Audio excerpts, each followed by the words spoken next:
Bonjour à tous! Aujourd'hui, dans ce chapitre 15, nous allons aborder le dernier grand type de réaction en solution aqueuse dont nous parlerons cette année, ce sont les réactions de précipitation.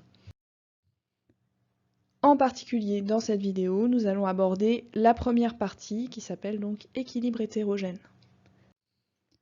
Comme leur nom l'indique, les équilibres hétérogènes sont des réactions qui vont faire intervenir des composants en plusieurs phases. Pour vous en prépa, l'un de ces composants sera toujours une solution aqueuse et l'autre soit un gaz, soit un solide. Quelques exemples ici d'équilibres hétérogènes courants. Pour les gaz, vous avez par exemple la dissolution du CO2 présent dans l'air dans les océans qui va entre autres être cause de leur acidification, ou alors l'introduction artificielle de CO2 dans les boissons gazeuses afin de leur donner leur caractère pétillant. Pour les équilibres solide-solution, ici je vous ai mis deux exemples également. Donc vous avez en haut à gauche la mer morte, qui a un taux de salinité tellement important que le sel précipite. Là, tout ce solide blanc que vous voyez autour de l'eau, c'est du sel.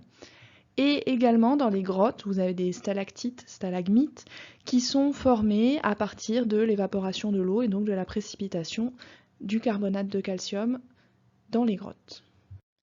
Chimiquement, ces équilibres hétérogènes vont être écrits sous la forme d'une équation de dissolution. Pour un solide, ici j'ai pris l'exemple du sulfate de cuivre, cette équation s'écrit ainsi, donc c'est sulfate de cuivre solide, qui en solution donne Cu2+ aqueux et SO4 aqueux. Donc dans ce sens, lorsque je prends le solide et que je le mets dans l'eau, il se dissout, ça va être la dissolution. Cette réaction est caractérisée par sa constante d'équilibre, que l'on appelle le produit de solubilité et que l'on note classiquement Ks. Donc ici, étant donné que l'activité d'un solide vaut 1, Ks va s'exprimer comme étant le produit des concentrations en Cu2+ et SO4. Si je prends la même réaction mais dans l'autre sens, c'est-à-dire que je prends deux ions en solution, par exemple Cu2+ d'un côté et HO- de l'autre, et que je mélange ces deux solutions, dans ce cas, un solide peut apparaître, et l'apparition du solide, c'est-à-dire la réaction inverse de la dissolution, c'est ce qu'on va appeler une réaction de précipitation. La constante dans ce cas-là sera 1 sur Ks. Également, on va souvent utiliser, en plus de Ks, le pKs. Alors ici, pour le sulfate de cuivre, étant donné que c'est un solide qui est très soluble dans l'eau, j'ai un Ks qui vaut 1,6, c'est très grand. Les Ks peuvent descendre très bas, 10 puissance -10, -20, -30, -50, -60 parfois. Et les pKs, donc, sont moins log de Ks. Pour un gaz, de la même manière, l'équilibre de dissolution s'écrit comme ça. Donc je prends du dioxyde de carbone ici. Le dioxyde de carbone gazeux passe dans l'eau et forme du dioxyde de carbone aqueux. La constante de cet équilibre, qui ne porte pas de nom particulier, se note K, et K est égal à la concentration en CO2 aqueux divisée par la pression partielle de CO2 sur P0. Alors, soyez attentifs ici à la stoichiométrie. Lorsque vous avez des solides, par exemple ici le chlorure de fer 3, FeCl3, vous avez 3 chlorures pour 1 fer. Donc la réaction de dissolution s'écrit FeCl3 égale Fe3+, plus 3Cl-. Et le produit de solubilité s'exprime bien en tenant compte des coefficients stoichiométriques. Donc vous avez Fe3+, fois Cl- au cube. Pour décrire le comportement d'un solide en solution, on n'utilise pas toujours le produit de solubilité, parfois on va utiliser sa solubilité tout court, c'est-à-dire la concentration maximale, donc ça s'exprime généralement en mol par litre, parfois en grammes par litre, de solide que l'on va pouvoir dissoudre dans un solvant. Alors dans votre cas ce sera souvent l'eau, mais on peut définir aussi la solubilité dans tous les solvants possibles. Par exemple, si je prends du sel, donc du chlorure de sodium, et que je le mets dans l'eau, je vais tout d'abord avoir une dissolution totale. Donc je mets un peu de sel, je mélange et j'obtiens une solution transparente. Au bout d'un moment, si je rajoute vraiment beaucoup de sel, j'aurai beau mélanger, il va rester au fond toujours du solide.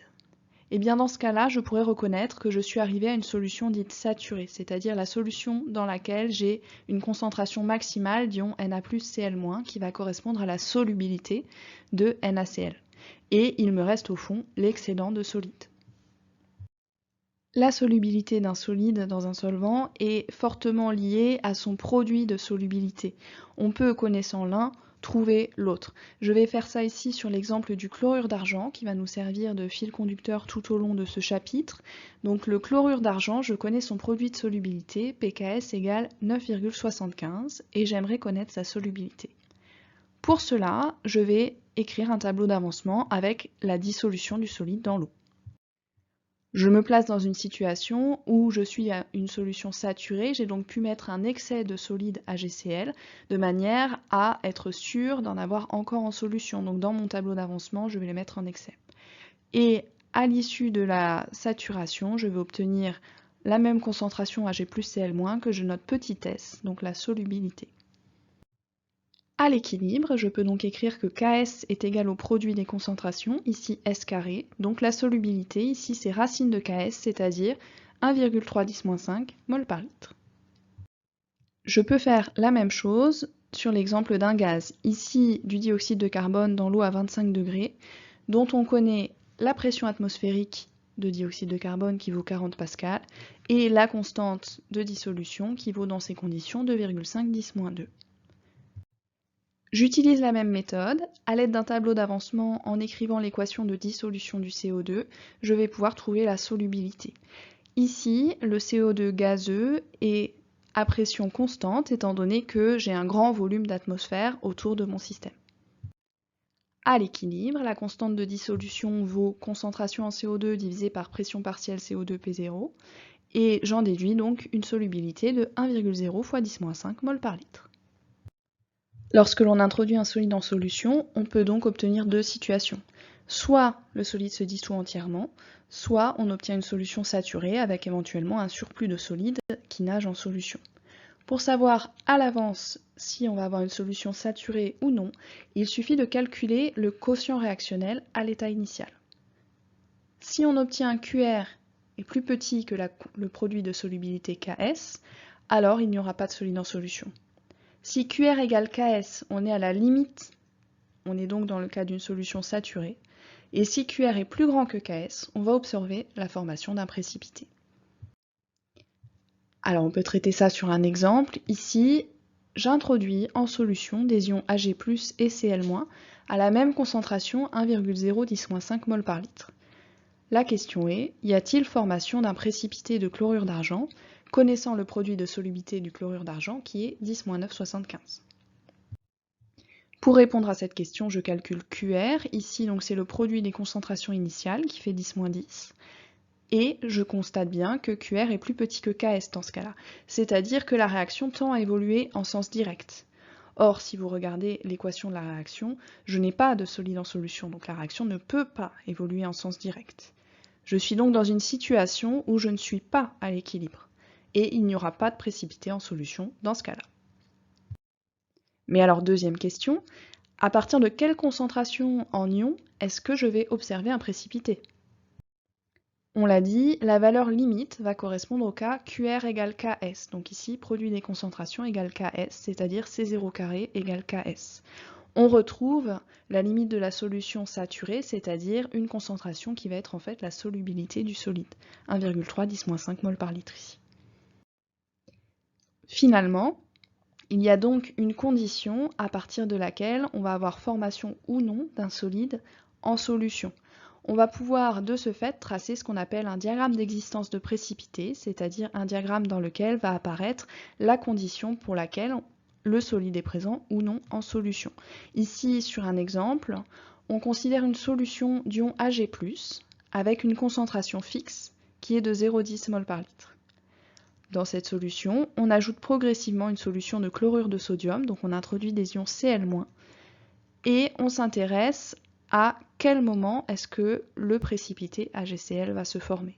On rappelle encore le produit de solubilité du chlorure d'argent qui vaut 10 puissance moins 9,75.